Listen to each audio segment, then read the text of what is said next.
வாண்டு மாமா அவர்களின் நூற்றாண்டு விழாவிற்கான இந்த கொண்டாட்டத்தில் வாண்டு மாமா 100 என்ற இந்த புத்தக வெளியீட்டு விழாவில் வந்திருக்கும் அனைவருக்கும் என்னுடைய வணக்கங்கள்.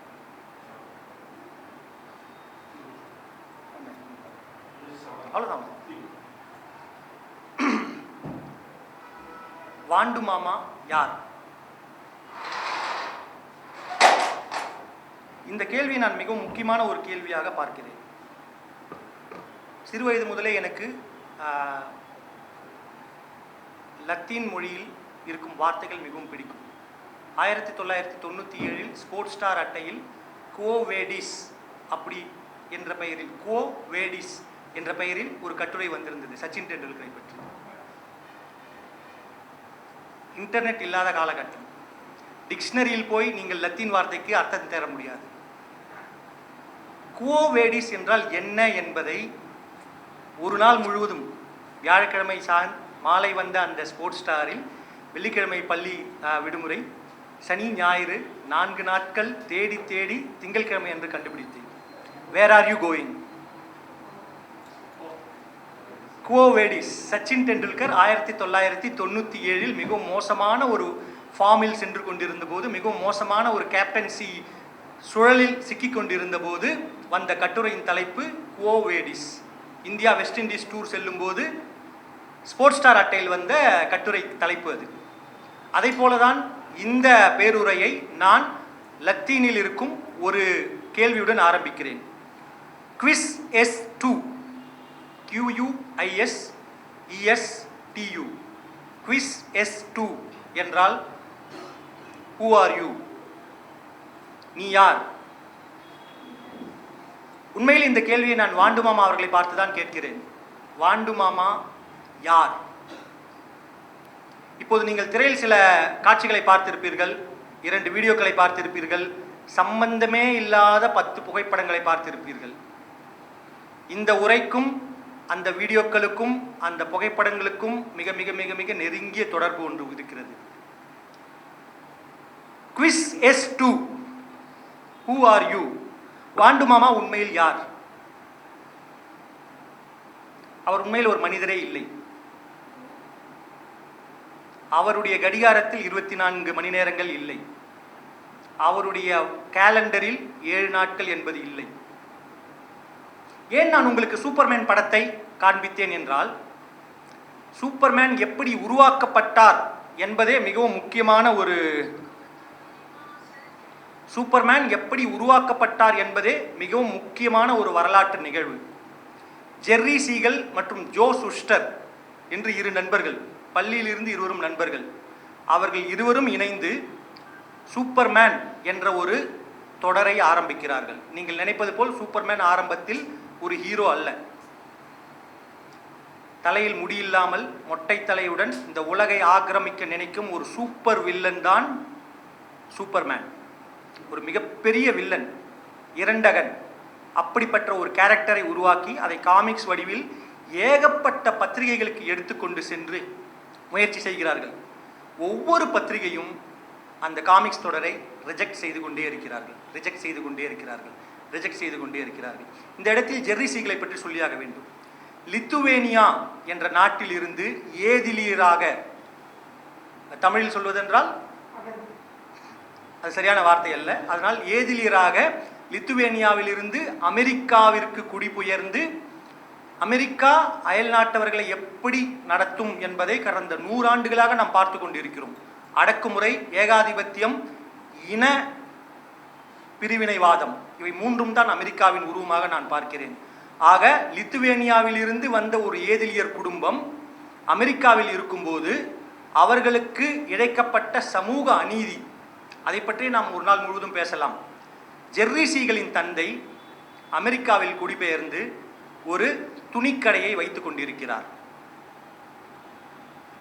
வீட்டின் முன்பக்கமாக துணிக்கடை, அதற்கு பின்னே அவர்கள் குடியிருந்த வீடு. ஒரு நாள் மதியம் ஒரு துப்பாக்கி வெடிக்கும் சத்தம் கேட்கிறது. வீட்டில் இருந்து அனைவரும் ஓடி வந்து பார்க்கிறார்கள். ஒரு அமெரிக்கன் ஜெர்ரி சீகலின் தந்தையை பட்ட பகலில் துப்பாக்கியால் சுட்டு கொன்று விடுகிறான். என்னவென்று விசாரித்தால் அவன் ஏதோ ஒரு விலை கேட்டு அந்த துணியை கேட்டிருக்கிறான், கொடுக்கவில்லை. அதனால் அந்த கோபத்தில், அந்த ஒரு நிமிடத்தில் தோன்றிய ஒரு கோபத்தில் அவருடைய தந்தையை நீ ஒரு ஏதிலியன் தானே என்று சொல்லி சுட்டி கொன்று விடுகிறான். சினிமாவில் வருவது போல இதை ஒரு காட்சியாக வைத்தால் இந்த இடத்தில் ஒரு ஜம்ப் கட் கொடுத்து அடுத்த காட்சிக்கு நாம் செல்வோம். ஜெர்ரி சீகல் இப்போது வீட்டுக்கு போகிறார். அவர் அதுவரை எழுதி வைத்திருந்த அந்த சூப்பர்மேன் என்ற ஸ்கிரிப்டை எடுத்து தனியாக வைத்துவிட்டு புதிதாக ஒரு ஸ்கிரிப்ட் எழுத ஆரம்பிக்கிறார். அதனுடைய முதல் வரிகள் எனக்கு இன்றமும் நினைவில் இருக்கிறது. Bullets can not harm him. துப்பாக்கி குண்டுகள் அவனுக்கு எந்தவித பாதிப்பையும் உருவாக்காது.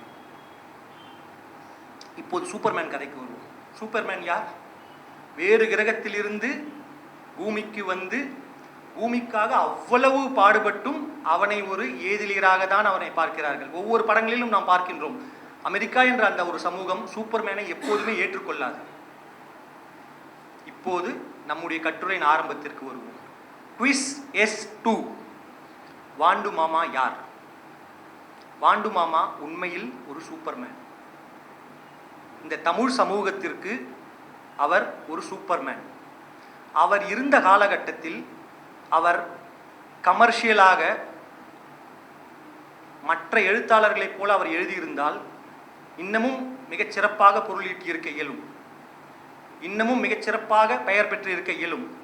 ஆனால் அவருக்கு என்று ஒரு கொள்கை இருந்தது, அவருக்கு என்று ஒரு வழி இருக்கிறது. நான் இந்த சமூகத்திற்கு என்னுடைய கொடையாக இதை விட்டு செல்வேன் என்று அவர் தேர்ந்தெடுத்த பாதைதான் சிறுவர்களுக்கான இலக்கியம். இதில் மிக முக்கியமாக நாம் கவனிக்க வேண்டிய விஷயம் என்னவென்றால், சிறார் இலக்கியம் என்பது வேறு, சிறுவர் இலக்கியம் என்பது வேறு. சிறார் இலக்கியம் என்பது 3 முதல் 7, 8 வயது வரை இருக்கும் குழந்தைகளுக்காக படைக்கப்படுவது ஆரம்ப நிலை என்று நாம் சொல்லலாம். ஆனால் ஒரு 10, 12 டீனேஜ் வயதில் இருக்கும் குழந்தைகளுக்காக எழுதப்படுவதுதான் சிறுவர் இலக்கியம். வாண்டு மாமா இந்த இடத்தில் தான் மிக முக்கியமான ஒரு பொறுப்பை வகிக்கிறார். அவர் என்ன செய்கிறார் என்றால், இந்த டீனேஜ் பருவத்தில் எடுக்கப்படும் முடிவுகள் தான், இந்த டீனேஜ் பருவத்தில் ஏற்படும் மாற்றங்கள் தான், இந்த டீனேஜ் பருவத்தில் விதைக்கப்படும் கற்பிதங்கள் தான் நம்முடைய ஒருவருடைய வாழ்க்கையை வழிநடத்தும் என்பது அவருடைய அசைக்க முடியாத ஒரு நம்பிக்கை. ஆகவே வாண்டு மாமா இந்த பருவத்தில் இருப்பவர்களை வழிநடத்தும் நல்மேய்ப்பனாக நான் இருப்பேன் என்று சொல்கிறார். ஒரு வகையில் வாண்டு மாமாவை தமிழ் சமூகத்தின் ஜீசஸாக நான் பார்க்கிறேன். ஒரு வகையில் வாண்டு மாமாவை தமிழ் சமூகத்தின் சூப்பர்மேனாக நான் பார்க்கிறேன். என்னுடைய கேள்வி மறுபடியும் முன்வைக்கிறேன். Quiz S2. Who are you Vaandu Mama? உண்மையில் நீங்கள் யார்? ஏன் இப்படிப்பட்ட ஒரு சமூகத்தில் வாண்டு மாமாவின் வாழ்க்கை வரலாறை நான் படித்திருக்கிறேன். ஒரு முறை அல்ல, 2 முறை அல்ல, 10 முறைக்கும் மேல் படித்திருக்கிறேன். ஒவ்வொரு முறை அதை படிக்கும் போதும் கண்களில் தண்ணீர் தானாக வரும். ஒரு மனிதன் வாழ்க்கையில் படக்கூடாத கஷ்டங்களை எல்லாம், அனுபவிக்க கூடாத சிரமங்களை எல்லாம் சிறு வயது முதலேயே அனுபவித்து வந்த ஒரு மனிதர், அப்படிப்பட்ட ஒரு சூழல் நமக்கு கிடைக்கும் போது, நமக்கு பத்திரிகை உலகம் என்ற ஒரு வாய்ப்பு கிடைக்கும் போது மிகவும் சுலபமாக பொருளீட்டக்கூடிய ஒரு பகுதியை நாம் தேர்ந்தெடுத்து அதில் இயங்குவோம். வாண்டு மாமாவுடன் பத்திரிகை துறைக்கு வந்த பலரும், அதை நான் தவறு என்றும் சொல்லவில்லை, ஒவ்வொருவருக்கும் ஒரு வழி இருக்கிறது, ஒரு பாதை இருக்கிறது. ஆனால் வாண்டு மாமா என்ன செய்தார் என்றால், யாருமே செல்லாத ஒரு பாதையை தேர்ந்தெடுக்கிறார். இந்த கட்டுரையில் முதல் விஷயமாக நான் சொல்ல விரும்புவது என்னவென்றால், ஹூ ஆர் யூ என்ற ஒரு கேள்வி இருந்தது இல்லையா? இந்த கேள்விக்கு 2 விஷயங்களை சொல்ல விரும்புகிறேன். நீங்கள் இப்போது ஷ்வெப்ஸ் என்று ஒரு பிராண்ட் நேமை பார்த்திருப்பீர்கள். இந்த ஷ்வெப்ஸ் என்ற அந்த ஒரு பிராண்ட் தான் உலகின் முதல் அதிகாரப்பூர்வமான soft drink. Coca Cola, Pepsi ஆகிய இரண்டும் 1892, 1898 தான் ஒரு பிராண்டாக அறிமுகமானது. ஆனால் இந்த ஷ்வெப்ஸ் என்ற ஜெனீவா நாட்டைச் சேர்ந்த இந்த சாஃப்ட் ட்ரிங்க் தான் உலகின் முதல் சாஃப்ட் ட்ரிங்க். 1783 அறிமுகமான ஒரு பிராண்ட். நான் 23 ஆண்டுகளாக ஊடகத்துறையில் மார்க்கெட்டிங் மற்றும் பிராண்டிங்கில் இருக்கிறேன். ஒரு பொருளை பிராண்டிங் செய்வது என்றால் அதற்கென்று சில நெறியாள்கைகள், சில கோட்பாடுகள் இருக்கின்றன. ஒரு பெயர் எப்படி வைக்கப்பட வேண்டும்? திரு கௌதம் அவர்களுடன் நான் பேசிக்கொண்டிருக்கும் போது அவர் கொடுத்த ஐடியா தான் இந்த முதல் விஷயமாக நான் பேசுகிறேன். ஒரு பிராண்டின் பெயர் எப்படி இருக்க வேண்டும்? ஈஸிலி ப்ரொனவுன்சபிள், அந்த பெயரை மிகவும் சுலபமாக சொல்லும்படி இருக்க வேண்டும்.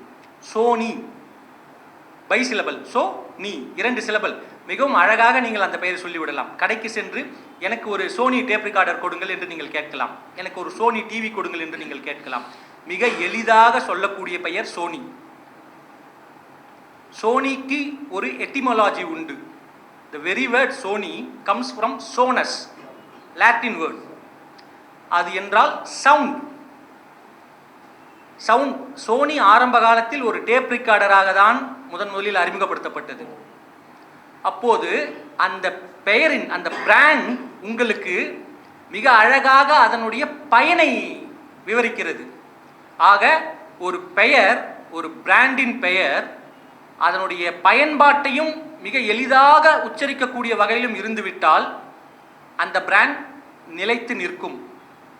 ஆனால் அதற்கான குவாலிட்டி இருந்தால்தான் அந்த பிராண்ட் தொடர்ச்சியாக பயணிக்கும். இந்தியாவில் சோனி ஹிட்டடித்தது. 1996இல் ஸ்வெப்ஸ் என்ற பிராண்டை கொக்கோ கோலா நிறுவனம் வாங்கி ஐரோப்பா உட்பட 22 நாடுகளில் ஸ்வெப்ஸ் பிராண்டை கொக்கோ கோலா தான் விற்பனை செய்கிறது. ஸ்வெப்ஸ் என்ற பெயரை 1996இல் கடைக்கு சென்று என்னால் உச்சரிக்க முடியவில்லை. இந்த ஒரு ஒரு ஒரு வித்தியாசமான ஒரு பேர் இருக்குமேங்க, அந்த ஒரு மாதிரி பச்சை கலர் பாட்டிலில் அந்த கூல்ட்ரிங்க் கொடுங்க என்று என்னால் கேட்க முடியுமா? முடியாது. ஆக இந்த இடத்தில் தான் quiz S2 who are you, Vaandu மாமா, இந்த பெயரை பாருங்கள், மிக அழகாக உச்சரிக்கலாம். வாண்டு மாமா. மாமா என்ற ஒரு சொல் தமிழ் சமூகத்தில் மிக மிக மிக முக்கியமான ஒரு சொல். தாய் மாமன். உறவு முறைகளிலேயே அப்பாவை விட மிக அதிகமான உரிமை எடுத்துக்கொள்ளக்கூடிய நம்முடைய குழந்தைகள் மிகவும் கொண்டாடக்கூடிய ஒரு உறவு முறையாக தான் தாய்மாமன் என்ற ஒரு உறவு முறை இருந்தது. இன்றைய தமிழ் சமூகம், இன்றைய தமிழ் சூழல் அதற்கான இடத்தை கொடுக்கவில்லை. மாமா என்ற பெயரையே வேறு ஒரு அர்த்தத்தில் உச்சரித்துக் கொண்டிருக்கிறார்கள். அது வேறு ஒரு விஷயம். நாம் சீரழிந்து வருகிற ஒரு சமூக நிலையை அது காட்டுகிறது. ஆனால் வாண்டு மாமா அவர்கள் எழுத துவங்கிய இந்த 1956-57 ஆண்டு காலகட்டத்தில் அது கொண்டாடப்பட வேண்டிய ஒரு உறவு முறையாக இருந்தது. அந்த நிலையில்தான் அவர் வாண்டு என்றால் குழந்தைகள், சுட்டித்தனம் செய்யும், அதுவும் சாதாரண குழந்தைகள் அல்ல, சுட்டித்தனம் செய்யும் குழந்தைகள். இந்த சுட்டித்தனம் செய்கிற இந்த குழந்தைகளுக்கெல்லாம் நான் தாய் மாமாவாக இருந்து, தாய் மாமனாக இருந்து அவர்களுக்கு ஒரு நல்வழி காட்டி அவர்களை நான் நெறிப்படுத்துவேன் என்று சொல்லி 1957இல் முதன்முறையாக அவர் வாண்டு மாமா என்ற பெயருடன் எழுத துவங்குகிறார். ஆக ஹூ ஆர் யூ என்று நான் கேட்ட அந்த கேள்விக்கு இதுதான் பதில். சுட்டித்தனம் செய்கிற அனைத்து குழந்தைகளுக்கும் ஒரு நல் மேய்ப்பனாக, ஒரு ஜீசஸ் கிரைஸ்டாக, ஒரு சூப்பர்மேனாக இருந்து கொண்டு அவர்களை வழி நடத்தும் நெறியாள்கை செய்யும் ஒரு மிகச்சிறந்த வழிகாட்டியாக, ஒரு சிறந்த உறவு முறைக்காரராக தான் நான் வாண்டு மாமாவை பார்க்கிறேன்.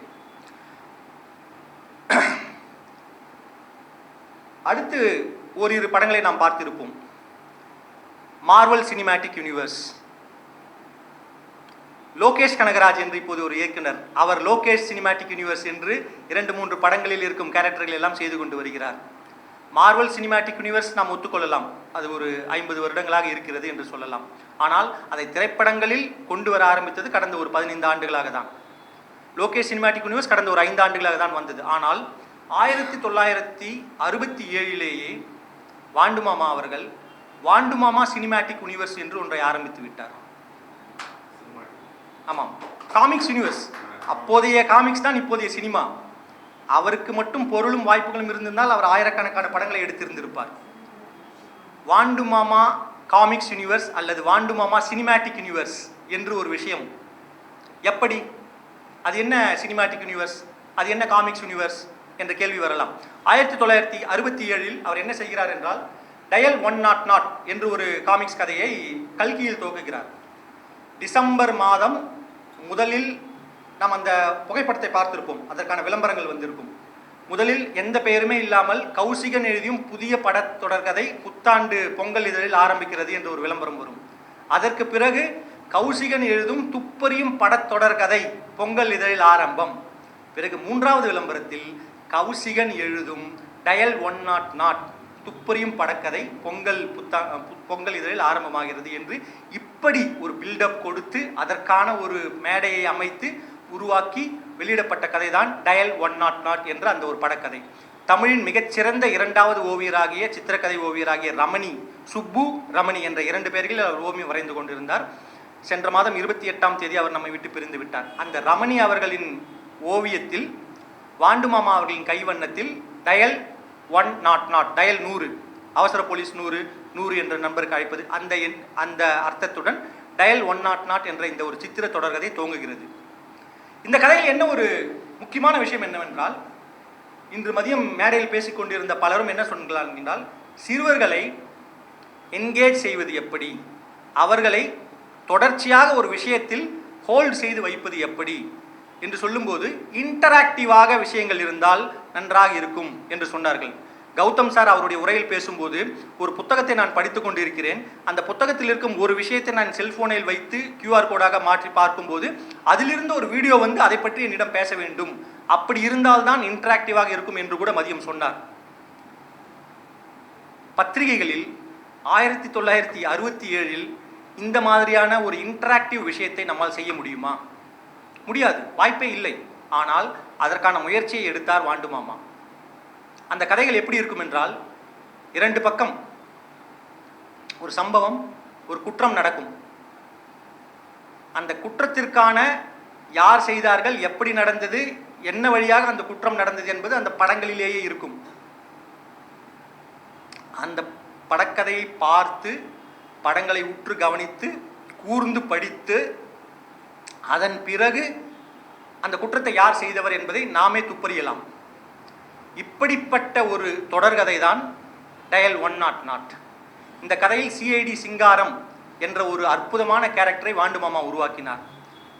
ஷெர்லக் ஹோம்ஸ் கதையில் டாக்டர் வாட்சன் என்று ஒரு கதாபாத்திரம் இருக்கும்.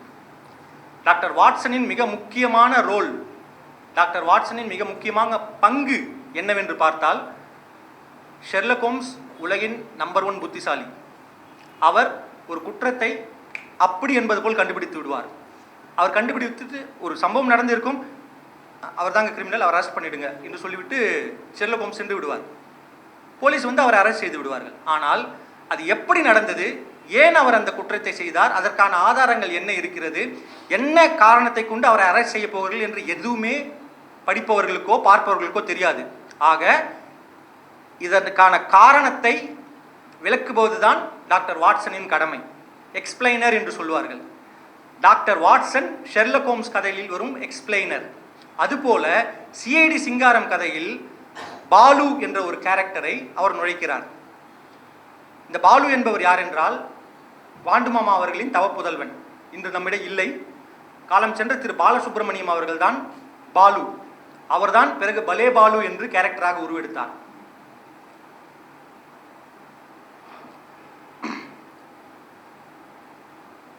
அந்த டயல் 100 என்ற கதையில் சிங்காரம், CID சிங்காரத்திற்கு துணையாக இருந்த அந்த கேரக்டர் பாலு. பிறகு 1972 கோகுலம் ஆரம்பிக்கப்படும் போது அதில் மிக மிக மிக முக்கியமான விளம்பரம், நேற்று கூட தமிழ் ஹிந்துவில் இந்த நிகழ்வை பற்றி எழுதும்போது பலே பாலுவின் சாகசங்கள் ஆரம்பிக்கின்றன என்றுதான் போட்டிருந்தார்கள். அப்படிப்பட்ட விளம்பரம் கொடுக்கப்பட்டு ஆரம்பிக்கப்பட்ட தமிழின் மிக முக்கியமான சிறுவர் தொடர்கதை, சிறுவர் படக்கதை, சிறுவர் காமிக்ஸ் கதை பலே பாலு. யோசித்து பாருங்கள், CID சிங்காரம் கதையில் வருபவரும் பலே பாலுவாக வருபவரும் ஒரே நபர் தான். 2 வேறு வேறு கதைகளில் 2 வேறு வேறு தொடர்களில் ஒரே கேரக்டரை கொண்டு இவர் தன்னுடைய சினிமேட்டிக் யூனிவர்ஸை அப்போதே துவக்கிவிட்டார். 1989 பொங்கல் மலரில் பூந்தளிரில் மறுபடியும் CID சிங்காரம் ஆரம்பிக்கிறார். இந்த முறை எழுத்து கதையாக, காமிக்ஸ் கதையாக அல்ல. அதிலும் பலே பாலு வருகிறார். ஆக 1967, 1972, 1989 என்று இந்த 3 காலகட்டங்களிலும் 3 வகையான தொடர்களிலும் 2 தனித்தனி கேரக்டர்கள் ஒன்று சேர்ந்து சாகசம் செய்வது போல, துப்பறுவது போல ஒரு காமிக்ஸ் யூனிவர்ஸை, ஒரு சினிமேட்டிக் யூனிவர்ஸை நம்மிடையே உருவாக்கிய ஒரு மாமேதை, ஒரு விஷனரி, ஒரு காலத்தை கடந்து யோசிக்கக்கூடிய ஒரு ஆளுமைதான் வாண்டு மாமா. ஆக இப்போது சொல்லுங்கள், மார்வல் சினிமேட்டிக் யூனிவர்ஸ் கடந்த 15 ஆண்டுகளாக பார்க்கிறோம், லோகேஷ் சினிமேட்டிக் யூனிவர்ஸ் கடந்த ஒரு 5 ஆண்டுகளாக பார்க்கிறோம். ஆனால் quiz S2, who are you Vaandu மாமா? நீங்கள் ஒரு விஷனரி. முதலில் நான் சொன்னது வாண்டு மாமா ஒரு சூப்பர்மேன்.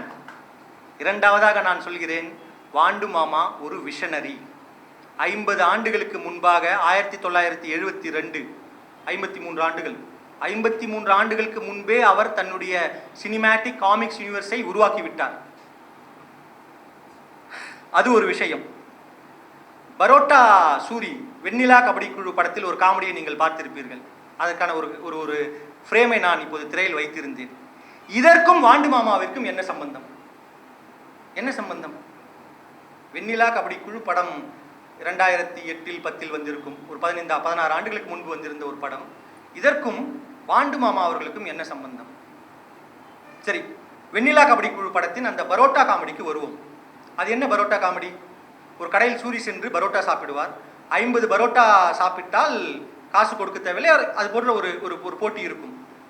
இவர் முழுவதும் சாப்பிட்டு விடுவார். ஆனால் கடைக்காரன் என்ன சொல்வார்? இவனை அந்த பரிசு கொடுக்கக்கூடாது என்பதற்காக இல்லை இல்லை என்று தவறாக வரிசையை கணக்கீடு செய்து அந்த பரிசு கொடுக்கக்கூடாது என்று நினைப்பார். இவனால் எப்படி 50 பரோட்டா இன்னும் சாப்பிட முடியும் என்று. சூரி மிகவும் அழகாக சொல்வார், முழுவதையும் அழித்து விடுங்கள், ஆரம்பத்தில் இருந்து மறுபடியும் நான் பரோட்டா சாப்பிடுகிறேன் என்று. இன்றளவும் சூரி பரோட்டா சூரி என்று அழைக்கப்படுவதற்கான காரணமே அந்த காமெடி சீன் தான். அந்த காமெடி சீனுக்கும் வாண்டு மாமா அவர்கள் போன்ற ஒரு ஆளுமைக்கும் என்னதான் தொடர்பு? அப்படி என்ன இருக்க முடியும்?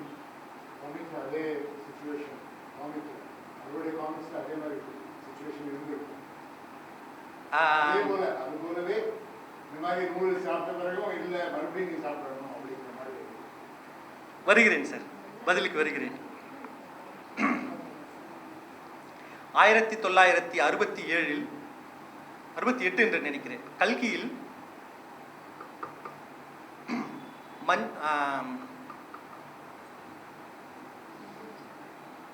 பெயர் மறந்து இல்லை இல்லை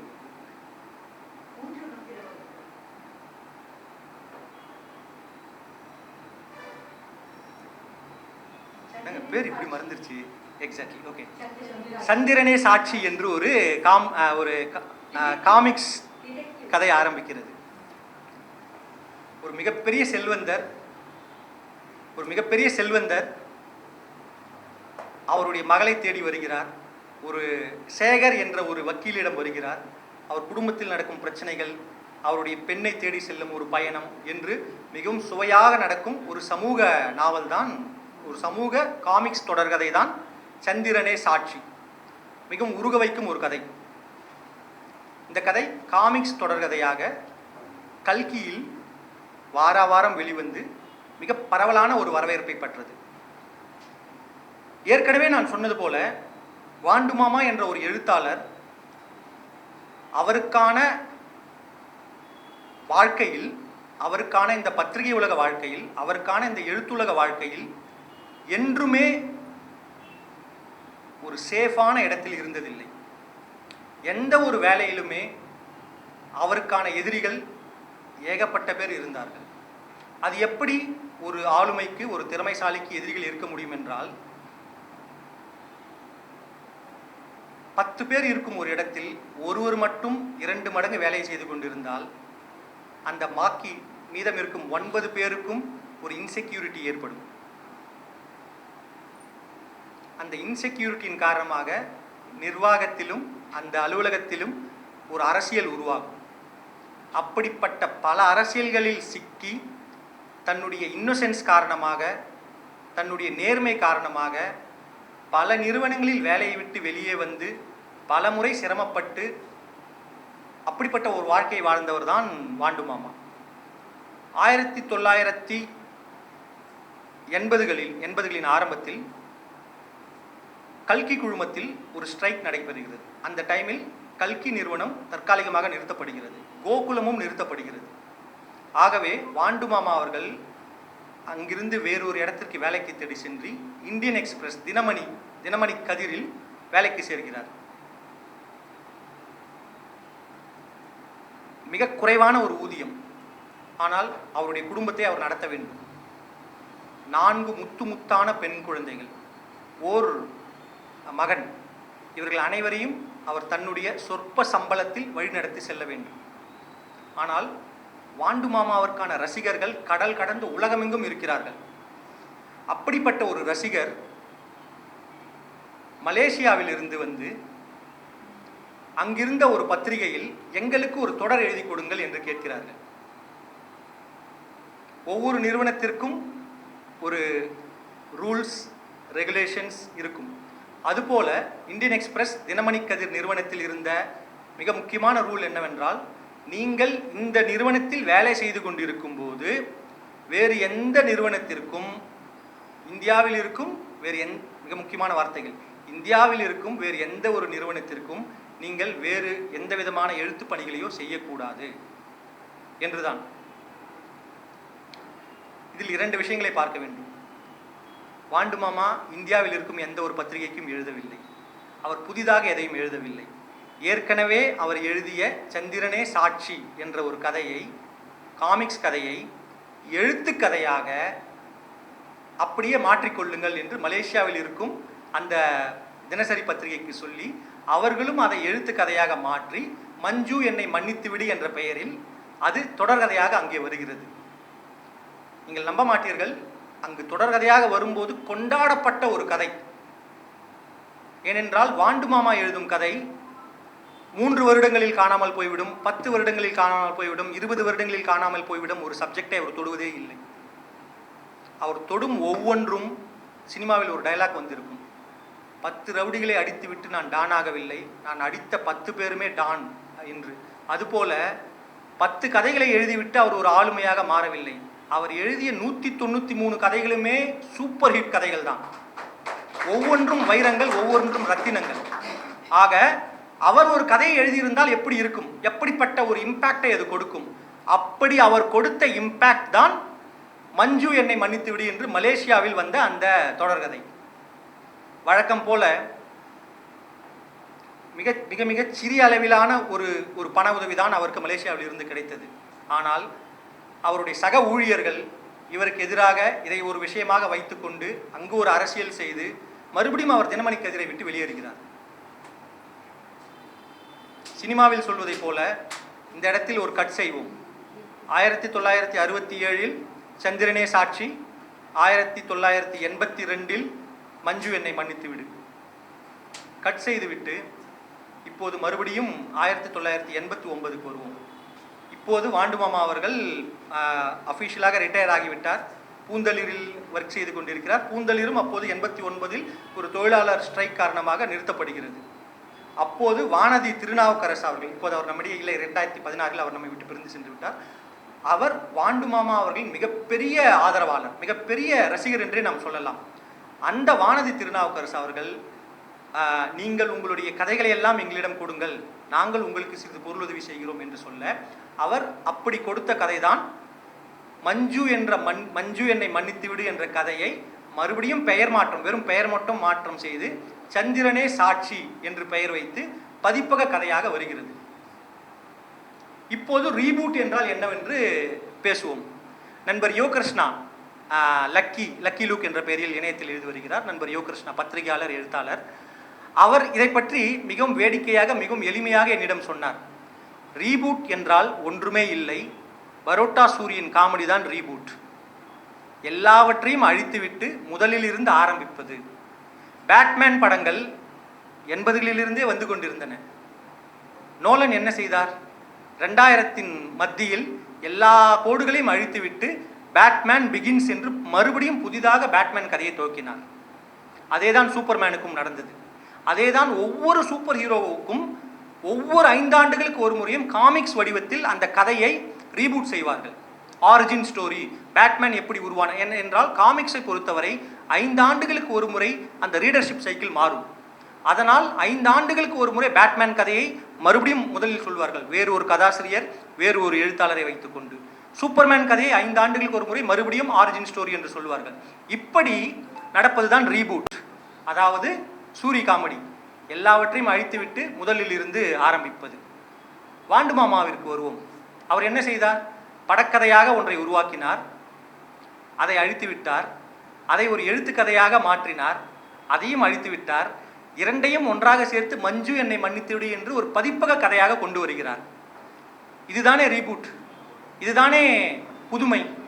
பத்திரிகை உலகில் அவர் செய்யாத புதுமைகளே இல்லை என்று நாம் சொல்லிக் கொண்டிருக்கும் போது, இப்படி ஒரு விஷயத்தை நண்பர்கள் நாங்கள் பேசி கொண்டிருக்கும் போது தெரிய வருகிறது, அடடே வாண்டு மாமா ரீபூட்டும் செய்திருக்கிறார். தமிழில் இதுவரையில் ஒரு காமிக்ஸ் கதை எழுத்துக்கதையாக தொடராக வந்ததில்லை. ஒரு தொடர்கதையாக வந்து அது பதிப்பக வெளியீடாக வேறொரு பெயரிலும் வந்ததே இல்லை. இந்த புதுமை 1847ஆம் ஆண்டு பாலதீபிகை என்று ஆரம்பிக்கப்பட்டதுதான் தமிழின் முதல் சிறுவர் இலக்கிய பத்திரிகை. 1847 இருந்து 2025 வரை இந்த புதுமையை யாரும் செய்யவே இல்லை. இனி செய்வார்களா என்றும் எனக்கு தெரியாது. ஆக புதுமைகளின் முன்னோடி வாண்டு மாமா யார்? வாண்டு மாமா ஒரு சூப்பர்மேன், வாண்டு மாமா ஒரு விஷனரி, வாண்டு மாமா ஒரு முன்னோடி, புதுமைகளின் முன்னோடி, எக்ஸ்பிரிமெண்ட் செய்பவர். பல விஷயங்களை அவர் நமக்கு அனைவருக்கும் முன்பாக செய்வார். அடுத்ததாக ஒரு விஷயம், கபில் தேவ், இம்ரான்கான், ரிச்சர்ட் ஹேட்லி மற்றும் இயன் போத்தம், இவர்கள் 4 பேருடைய புகைப்படங்களையும் இங்கு திரையில் காட்சிப்படுத்தி இருந்தோம். இவர்கள் எல்லாருமே ஆல்ரவுண்டர்கள். ஆல்ரவுண்டர் என்றால் என்னவென்றால், கிரிக்கெட் தெரியாதவர்களுக்கு சொல்கிறேன், ஒரு சிலர் பந்து வீச்சில் சிறப்பான ஸ்பெஷலிஸ்டுகளாக இருப்பார்கள், மிகச்சிறந்த முறையில் பந்து வீசுவார்கள், ஆனால் பேட்டிங் அவ்வளவாக வராது. ஒரு சிலர் மிக சிறப்பாக பேட்டிங் செய்வார்கள், ஆனால் அவர்களுக்கு பந்து வீசவோ வராது. ஒரு சிலர் மிகச்சிறப்பாக பந்து வீசுவார்கள், ஃபீல்டிங்கும் நன்றாக செய்வார்கள். ஆனால் 1000 பேர் விளையாடுகிற ஒரு விளையாட்டில் இருவர் மட்டும்தான் மிகச்சிறப்பாக பந்து வீசுவார்கள், மிகச்சிறப்பாக பேட்டிங் செய்வார்கள், மிக சிறப்பாக ஃபீல்டிங்கும் செய்வார்கள். அவர்களுடைய அந்த ஒரு தனிப்பட்ட ஸ்கில், அந்த தனிப்பட்ட திறமை மூலமாக வெறும் பேட்டிங்கிற்காக மட்டுமே அந்த அணியில் அவர்களால் இடம்பெற முடியும், வெறும் ஃபீல்டிங்கிற்காக மட்டுமே அந்த அணியில் அவர்களால் இடம்பெற முடியும். கபில் தேவ் பிடித்த ஒரு கேட்ச் தான் 83இல் உலகக்கோப்பையை நமக்கு வெற்றி தந்தது. அதுபோல வெறும் பாலிங்கிற்காக மட்டும், வெறும் பேட்டிங்கிற்காக மட்டும், வெறும் ஃபீல்டிங்கிற்காக மட்டுமே அவர்களால் அந்த அணியில் இடம்பெற முடியும். வாண்டு மாமா ஒரு ஆல்ரவுண்டர். ஏற்கனவே நான் சொல்லியிருக்கிறேன், வாண்டு மாமா விசாக நட்சத்திரத்தில் பிறந்ததால் விசாகன் என்ற பெயரில் எழுதுவார், கௌசிக கோத்திரத்தில் பிறந்ததால் கௌசிகன் என்ற பெயரில் எழுதுவார், வி.கே. கிருஷ்ணமூர்த்தி என்ற பெயரில் அவர் எழுதுவார். மேடம் விசாகம் தான். Okay okay okay okay. VKM., V. Krishnamoorthy, Kittu, Krishna, Moorthy, VK. Moorthy, Shanthamoorthy மனைவியின் பெயர் என்று 13 பெயர்களில் அவர் எழுதுவார். இப்போது கோகுலம் மற்றும் பூந்தளிர் இதழ்களுக்கு வருவோம். அட்டை டு அட்டை, முன்னட்டையிலிருந்து பின்னட்டை வரை 13 பெயர்களில் கதைகள், கட்டுரைகள், மொழி மாற்றங்கள், செய்துப்பார், அறிவியல் வினோதங்கள் என்று புனைவுகள், அப்புனைவுகள், மொழிபெயர்ப்புகள் என்று இருக்கும். அந்த 13 பெயர்களும் எழுதியவர் இவர்தான்.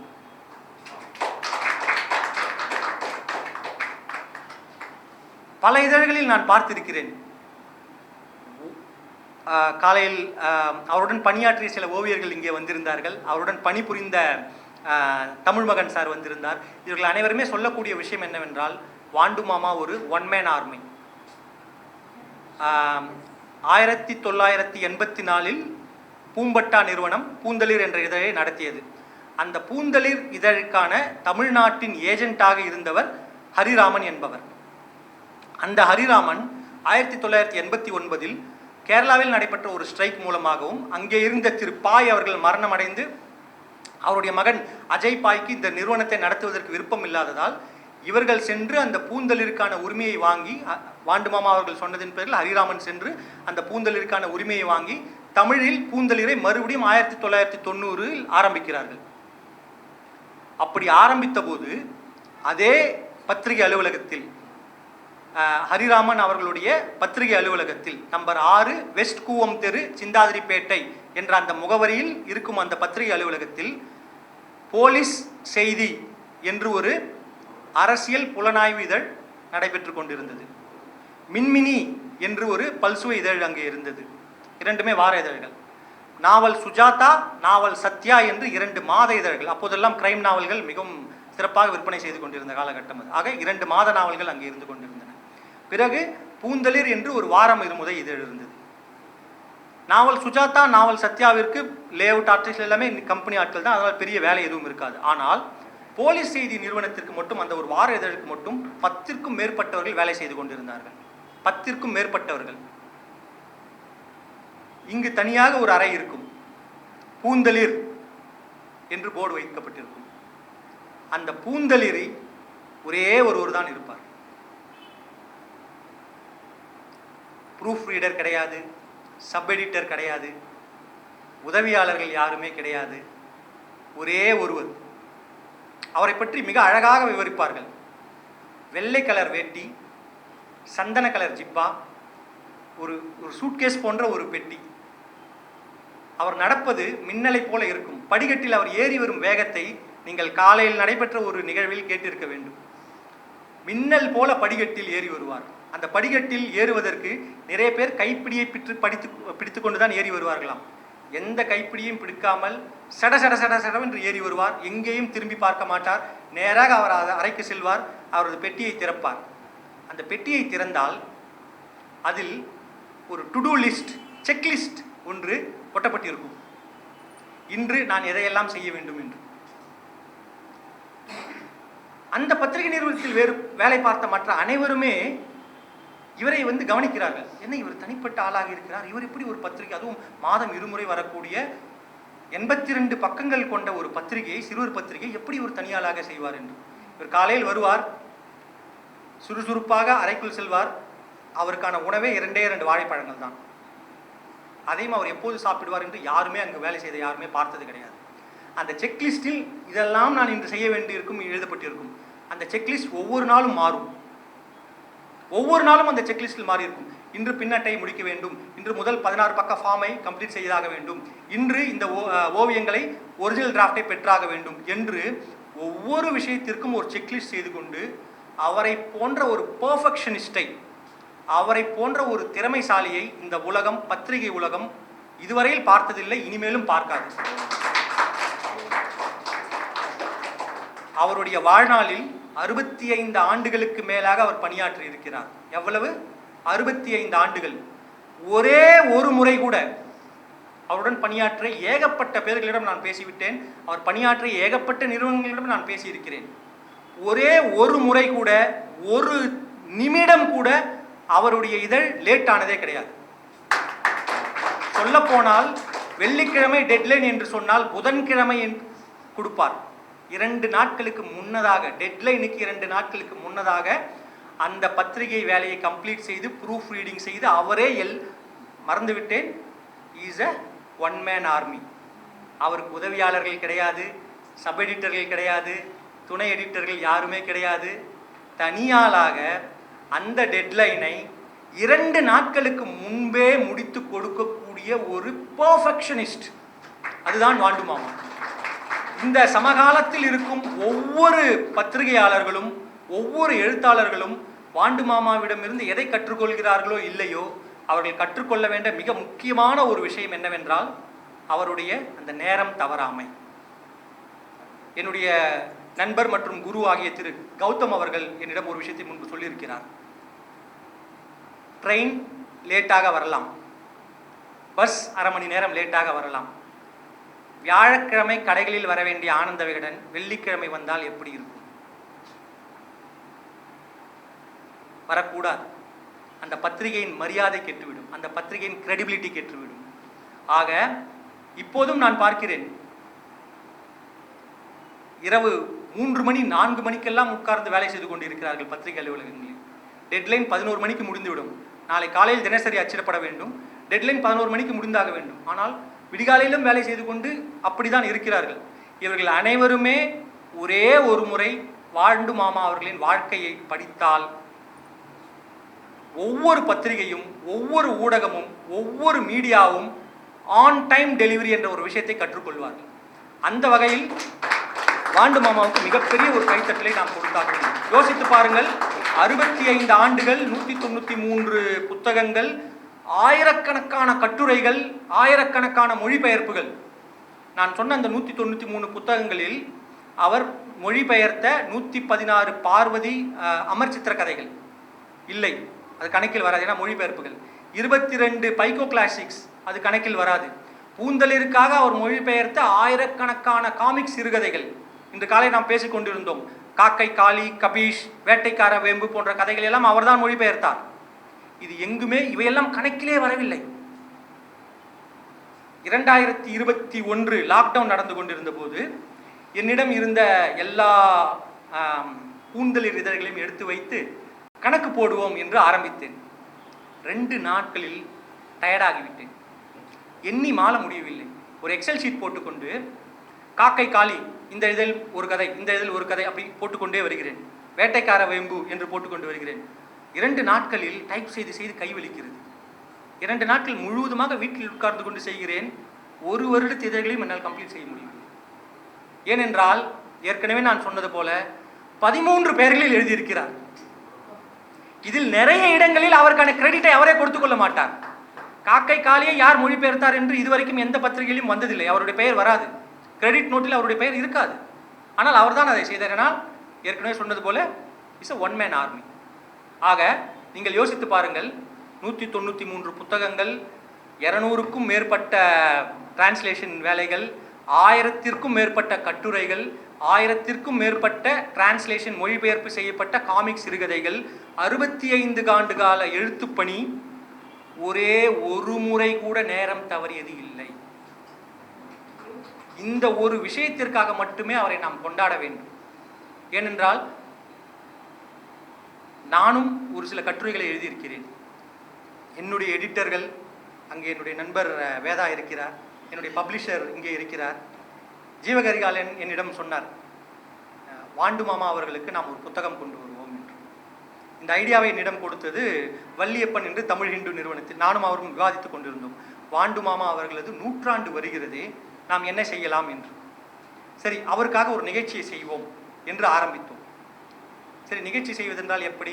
வாண்டு மாமாவுடன் பணிபுரிந்தவர்கள், அவருடன் இருந்த ஓவியர்கள், இவர்களை எல்லாம் அழைப்போம். இப்படிதான் இந்த கான்வர்சேஷன் சென்ற மாதம் 29ஆம் தேதி மதியம் 12:30 மணிக்கு ஆரம்பித்தது.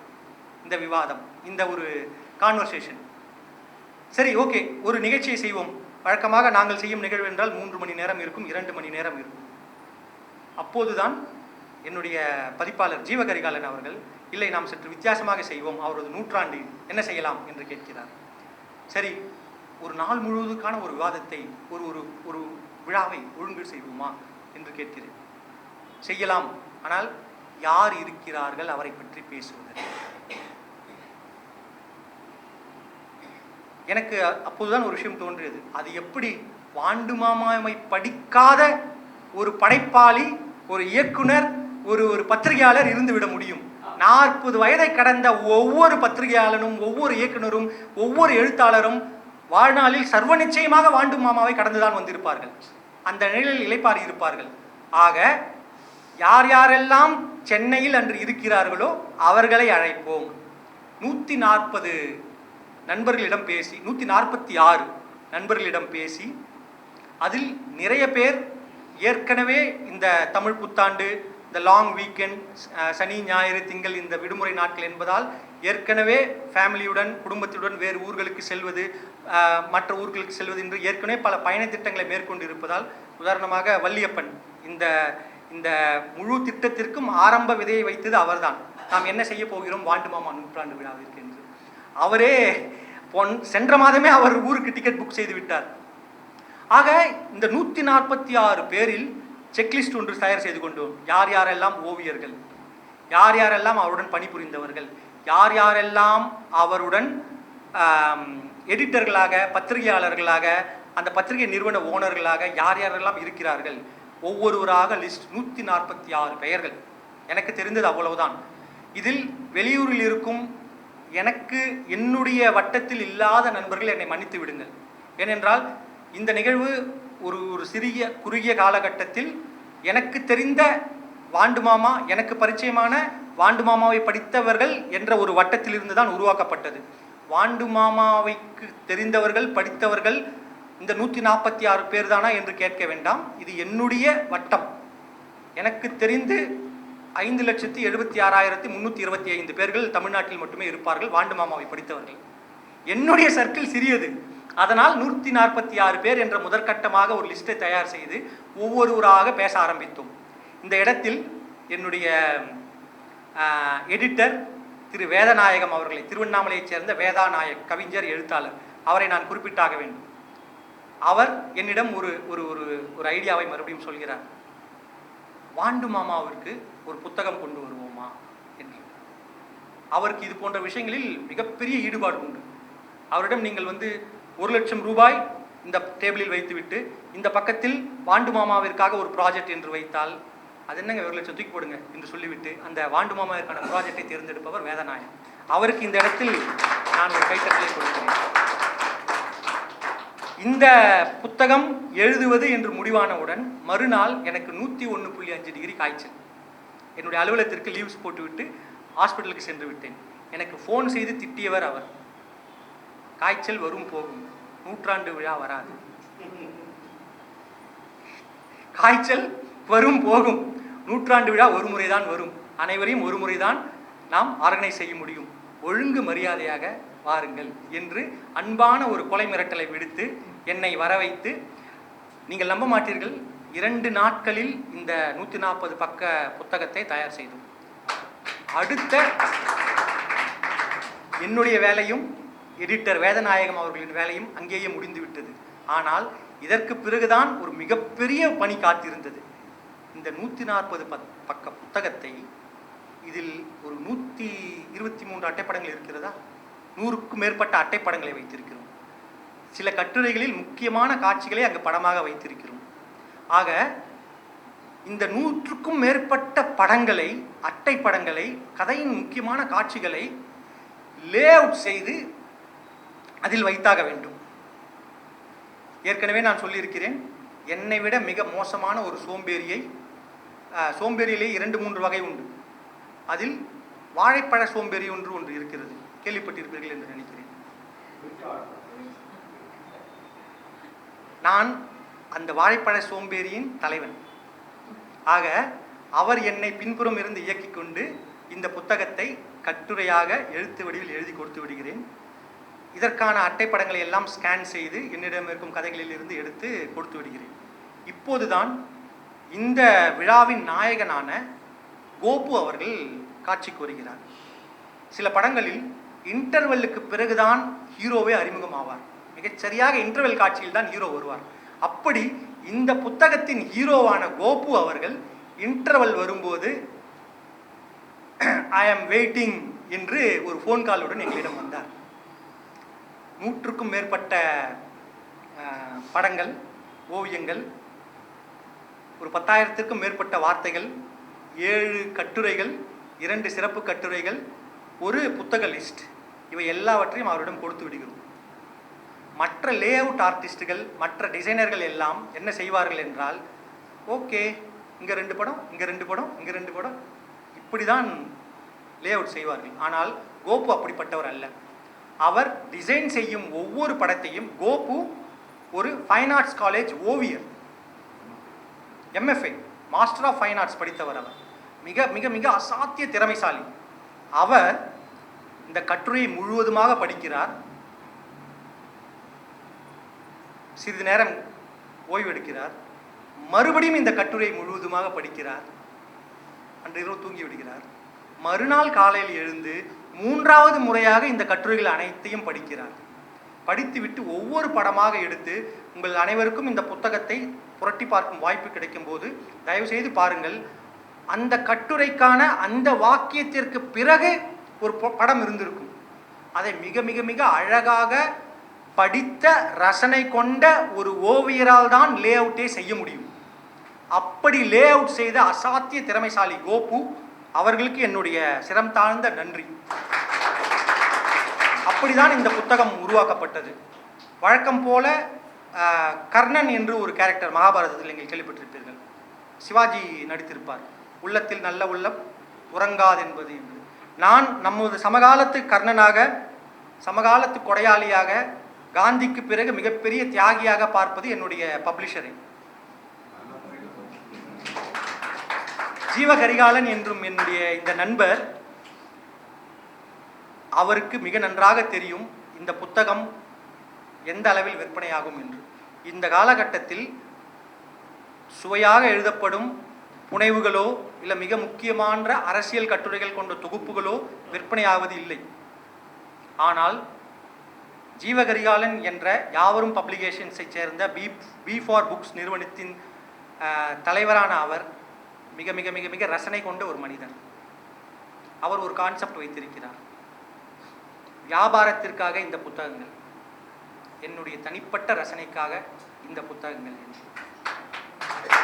ஆக இன்றைய நிகழ்வில் 50க்கும் மேற்பட்ட புத்தகங்கள், 50க்கும் மேற்பட்ட புத்தகங்களை அவர் எந்த விதமான பொருளீடும் பெறாமல் இலவசமாகவே கொடுத்திருக்கிறார். வந்த அனைவருக்குமே அவர் அந்த புத்தகங்களை கொண்டிருக்கிறார். இது நான் ஏற்கனவே சொன்னேன், கர்ணன், தியாகி என்றெல்லாம் அவர் கொடுக்கின்ற ஊக்கமும், அவர் பின்னாலிருந்து இயக்குகிறதும், வேதநாயகம், வேதாநாயக் போன்ற எடிட்டர்களும், கோபு போன்ற லே அவுட் ஆர்டிஸ்டுகளும் இருப்பதால் தான் இது போன்ற ஒரு ப்ராஜெக்ட் நமக்கு நடக்கிறது. சரி, quiz S2, who are you Vaandu மாமா? வாண்டு மாமா ஒரு சூப்பர்மேன், வாண்டு மாமா ஒரு விஷனரி, வாண்டு மாமா ஒரு எக்ஸ்பிரிமெண்ட் செய்பவர், வாண்டு மாமா ஒரு ஆல்ரவுண்டர். வாண்டு மாமா என்ற பெயரில் 5 வார்த்தைகள், 5 லெட்டர் இருக்கிறது. 4 லெட்டருக்கு சொல்லிவிட்டேன். 5வது லெட்டருக்கு ஒரு விஷயம். 5 தான் சார், நான் எண்ணி பார்த்துட்டேன். 5வது வார்த்தைக்கு ஒரு டாபிக் சொல்கிறேன். நாம் அனைவரும் இந்த புகைப்படங்களில் ராபர்ட் மன்ஸ்லோ என்ற ஒருவரின் சிமெட்ரி, அவருடைய சமாதியை பார்த்திருப்போம். யார் இந்த ராபர்ட் மன்ஸ்லோ? 1906 இங்கிலாந்து வேல்ஸில் ஏப்ரல் 23ஆம் தேதி இறந்த இந்த ராபர்ட் மன்ஸ்லோவுக்கும் 1925 ஏப்ரல் 21ஆம் தேதி புதுக்கோட்டையில் பிறந்த V.K. கிருஷ்ணமூர்த்தி என்பவருக்கும் அப்படி என்னதான் தொடர்பு இருக்க முடியும்? என்ன தொடர்பு இருக்க முடியும்? ராபர்ட் மன்ஸ்லோ கிட்டத்தட்ட 19 ஆண்டுகளுக்கு முன்பே இறந்து விட்டார். 19 ஆண்டுகள் 2 நாட்களுக்கு முன்பே அவர் இறந்து விட்டார். அவருக்கும் வாண்டு மாமாவுக்கும் என்ன தொடர்பு இருக்க முடியும்? இல்லை சார், என்னுடைய கேள்விகள் அனைத்துமே அவுட் ஆஃப் சிலபஸ். அதனால் நாம் ஸ்பைடர்மேன் ஹோம் கமிங் திரைப்படத்தில் ஸ்பைடர்மேனிடம்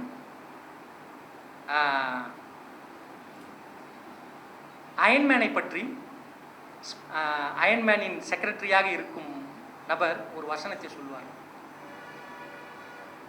அயன்மேன் அவருடைய வாழ்க்கை முழுவதுமே செகண்ட் கெஸ் செய்து கொண்டுதான் ஹீரோவாக இருந்தார் என்று. நான் என்னுடைய விவாதங்களில் நீங்கள் தேர்ட் கெஸ் செய்தால் கூட அந்த விடையை கண்டுபிடித்து விடக்கூடாது என்பதற்காகவே இது போன்ற விஷயங்களை வைப்பேன்.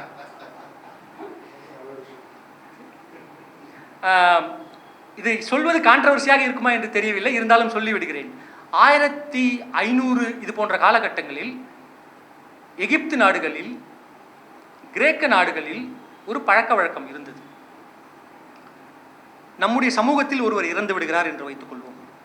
அப்படி இறந்து போகும் அந்த நபரை அவர்கள் ஃபியூனரல், அதற்கான இறுதி மரியாதை செய்யும் போது பிளாக்ஷிப் நிறுவனத்தின் சிஇஓ திரு பாலகிருஷ்ணன் அவர்கள் இங்கே வந்திருக்கிறார். அவருக்கு ஒரு வரவேற்பு செலுத்துவோம்.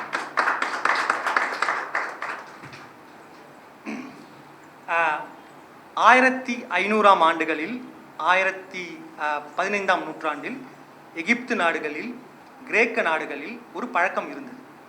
நமது சமூகத்தில் ஒருவர் இறந்து விட்டார் என்றால் அவருடைய ஆன்மா இங்கே உலவிக் கொண்டு இல்லாமல் அந்த ஆன்மா சாந்தி அடைய வேண்டும் என்றால் அந்த நபர் தெரிந்தோ தெரியாமலோ செய்த பாவங்கள் அனைத்தையும் ஒருவர் ஏற்றுக்கொள்ள வேண்டும்.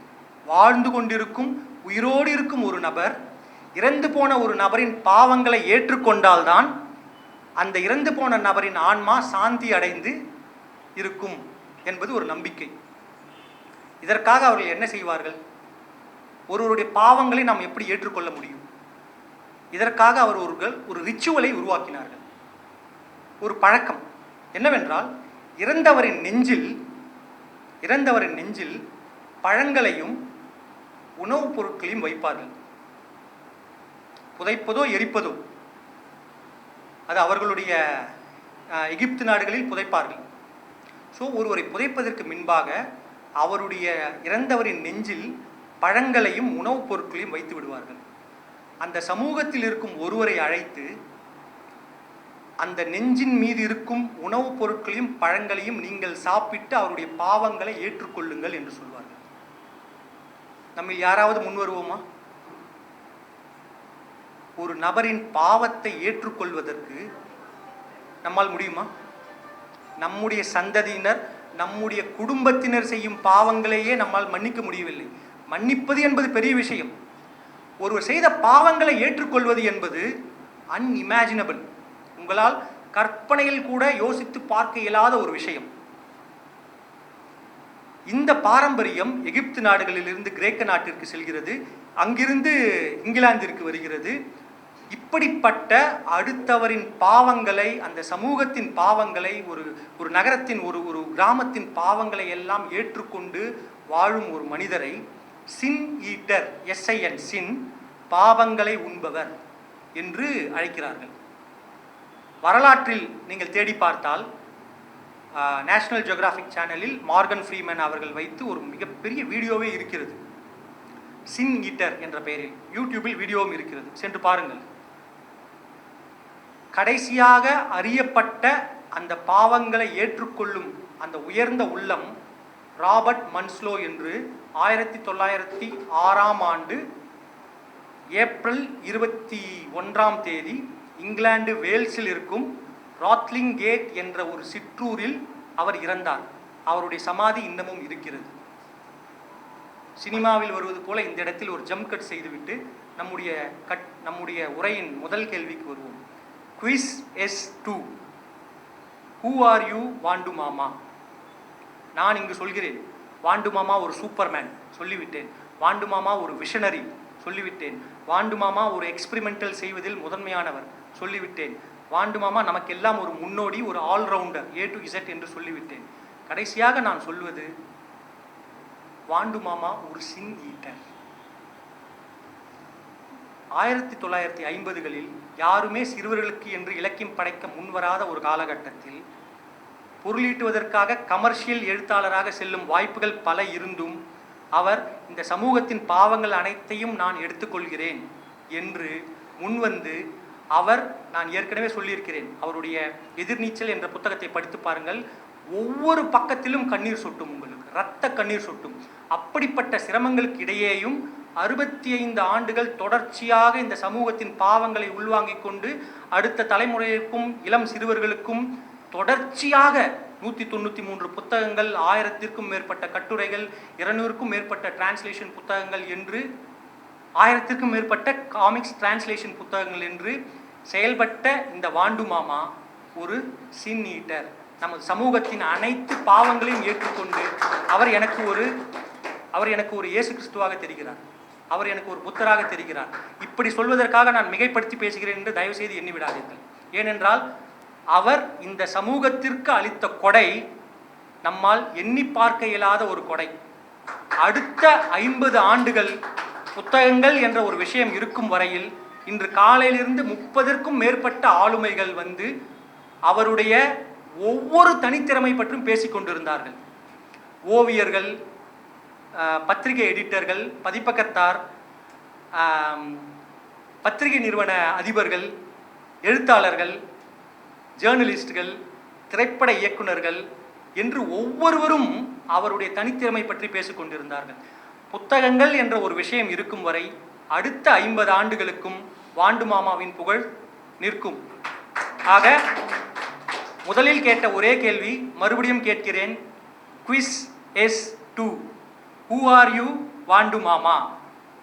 அடுத்த முறை யாராவது உங்களிடம் வாண்டு மாமா யார் என்று கேட்டால் அவரை ஒரு எழுத்தாளர், அவர் ஒரு சிறுவர் எழுத்தாளர், அவர் ஒரு குழந்தைகளுக்கான படைப்பாளி என்று சொல்லாதீர்கள். வாண்டு மாமா ஒரு சூப்பர்மேன், வாண்டு மாமா ஒரு விஷனரி, வாண்டு மாமா ஒரு எக்ஸ்பிரிமெண்டல் செய்வதில் முன்னோடி, வாண்டு மாமா ஒரு ஆல்ரவுண்டர், வாண்டு மாமா ஒரு சின் ஈட்டர். அதுதான் வாண்டு மாமா, அவர்தான் வாண்டு மாமா. அவருக்காக என்னுடைய வாழ்நாளின் ஒவ்வொரு நாளையும் நன்றியுடன் நினைவு கூறுவது அவருக்கு நான் பட்டிருக்கும் நன்றி கடன். அன்பும் நன்றி. ஒவ்வொரு நாளும் அப்படின்னு சொன்னார். இன்னைக்கு அவருடைய பிறந்த நாளும் கூட. ஒரு பிறந்த நாளில் உணவருந்த கூட செல்லாமல் காலையில் 9 மணிலேருந்து 2 டீ குடித்ததோட சரி நான் கூட தான் பார்த்துட்ருக்கேன். உண்மையாக நம்ம ஒரு மாஸ்டர்ஸை எவ்வளோ தூரம் மனசார உள்வாங்கியிருக்கோம். ஒரு மனதால் ஒரு குருவாக ஒருத்தர் நினச்சா எவ்வளோ டெடிக்கேட்டடாக இருக்கணும் அப்படிங்கிறதுல விஸ்வா ஒரு எல்லாத்தையுமே இன்ஸ்பயர் பண்ணிட்டாரு.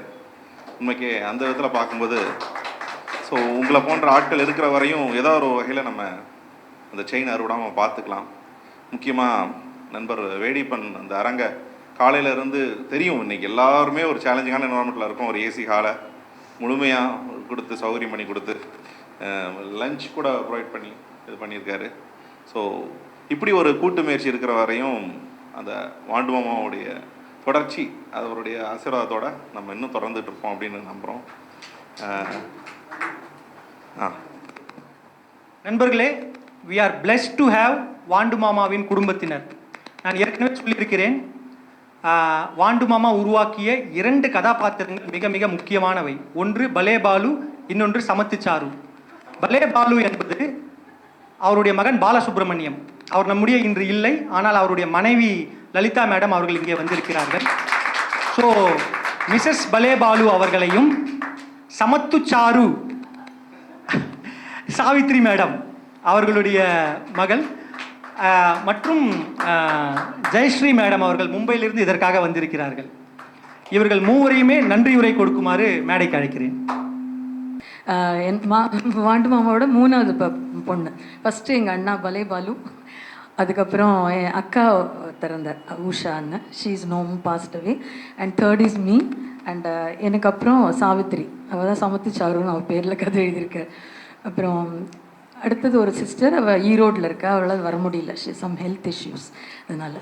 ஸோ எங்கள் அப்பாவோடது revisited my father very very grandly. Really I am overwhelmed. I'm not able to say anything. I'm really having tears in my eyes, and everybody spoke, especially Vishwa.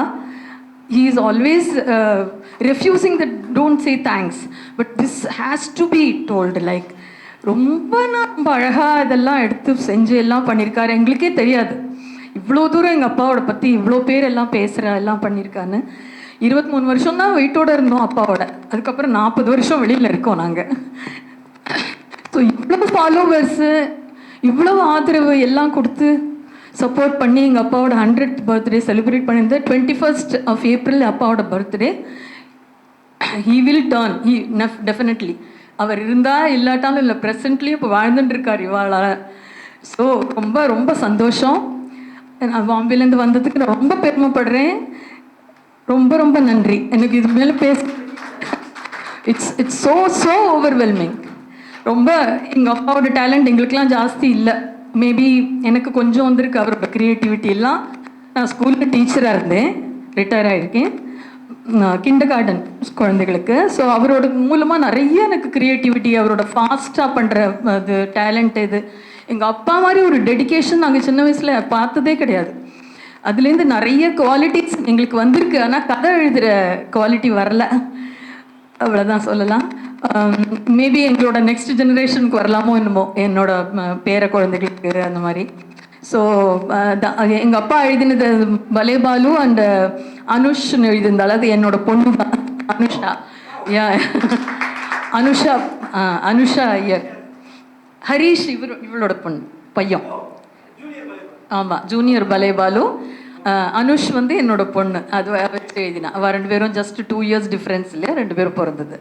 அது 1 year டிஃப்ரென்ஸ். அதனால் அந்த சமயத்தில் எழுதினா. எங்கள் அப்பா மாதிரி ஒரு டெடிக்கேஷன் பார்த்துருக்கவே முடியாது. எவ்ரி டே நாங்கள் பார்த்துருக்கோம். ஒரு மூலையில் உட்காந்து எழுதிகிட்டே இருப்பா.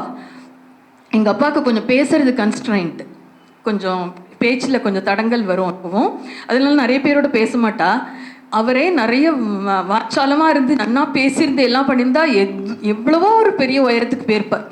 ஆனாலும் அவர் அந்த கான்சன்ட்ரேஷன் ஸ்டோரி எழுதுறதுலையே பண்ணினதுனால அந்த வார்த்தைகள் வராமல் இருக்கிறதே ஒரு பெரிய இது. அதனால தான் இப்போ 100வது வருஷத்துலையும் நீங்களாம் கொண்டாடுற அவரை. ரொம்ப ரொம்ப ரொம்ப சந்தோஷமாக இருக்குது. Thank you so much Jeeva sir. Thank you. No, I have to say. ஏன்னா எங்களுக்கு தெரியாத பல விஷயங்களை இந்த புக்கு மூலமாகவும் ஒரு பேச்சு மூலமாகவும் இவ்வளோ பேர் மூலமாகவும் நீங்கள் தெரிவிச்சிருக்கேன். அதே ஒரு பெரிய விஷயம். we are very very much blessed because have you all of you and overwhelmed really. I can't say anything. Thank you so much everybody. யாரெல்லாம் வந்திருக்கீங்களோ எல்லாருக்கும் நன்றி. மிஸ்ஸஸ் பலேபாலு. எல்லோருக்கும் வணக்கம். என் மாமனார் பற்றி எனக்கு இவ்வளோ தூரம் தெரியாது. தெரிஞ்ச அளவுக்கு அவர் வந்து ரொம்ப அமைதியாக இருப்பார். வீட்டில் அவர் பாட்டுக்கு எழுதின்னு இருப்பார். ஒன்றுமே இது கிடையாது. ஆனால் விடாமுயற்சி. அந்த லாஸ்ட் மினிட் வரைக்கும், ஒரு 91 வயசு வாழ்ந்த வரைக்கும் எந்த ஒரு விஷயத்தையும் தன் வேலையை தானே தான் செய்வார். ஒருத்தர்கிட்ட ஒப்படைக்கவே மாட்டார் எந்த ஒரு விஷயமே. தட்டு மொத்தமாக சாப்பிட்டா அவர் தான் அனுப்பி வைக்கணும். பிடிவாதமாக அனுப்பிப்பார். முடியாதோடு கூட நடந்து போய் நடந்து வந்து யாரும் பிடிச்சிக்க கூடாது. அவர் பிடிக்காதவர். அந்த அளவுக்கு ஒரு இன்பாக இருந்திருக்கார். அவரை பற்றி இவ்வளோ விஷயங்கள் கேள்விப்படும் போது ரொம்ப சந்தோஷமாக இருக்கு. அவர் இருந்தால் நிச்சயமாக எனக்கு விஸ்வாக்கு என்னைக்கு இருந்தாலும் பிளெஸ்ஸிங் சொல்லுவோம். உங்களுக்கெல்லாம் ரொம்ப மனசார நிஜமாகவே சந்தோஷப்படுறேன். இவ்வளோ தூரம் வந்து கேட்க முடியாத ஒரு அப்பா பற்றி தெரியாத விஷயங்கள்லாம் இவ்வளோ கேட்கறதுக்கு எனக்கு கொடுத்து வச்சுருக்குன்னு நினச்சிருக்கேன். நன்றி. எல்லாருக்கும் சமத்து சாரு அவர்களை பேச அழைக்கிறோம். பேசவே வேண்டாம். பேரே சமத்து சாரு. இல்லை, எனக்கு ரொம்ப பேசலாம் வராது.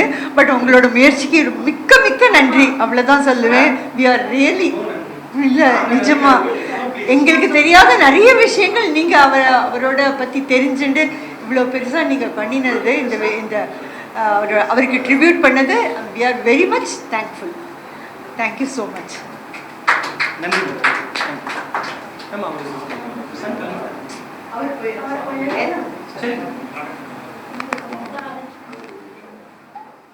நன்றி நன்றி நன்றி. வந்திருந்த அனைவருக்குமே நன்றி. ஜீவகரிகாலன் அவர்களுக்கும் வேடியப்பன் அவர்களுக்கும் ஸ்பெஷல் நன்றிகள்.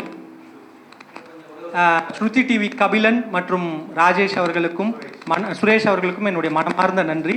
இந்த நிகழ்ச்சி நாளை முதல் ஸ்ருதி டிவி ஸ்ருதி லிட்ரேச்சரில் அனைத்து வீடியோகளுமே வரும். அனைவருக்கும் நன்றி. காலையிலிருந்து ஒவ்வொரு நிகழ்வையும் அமைதியாக பொறுமையாக பார்த்து ரசித்த உங்கள் அனைவருக்குமே என்னுடைய நன்றி. Thank you so much. Vaandu Mama கொண்டாடுவோம், கொண்டாடப்பட வேண்டிய பொருட்கள்.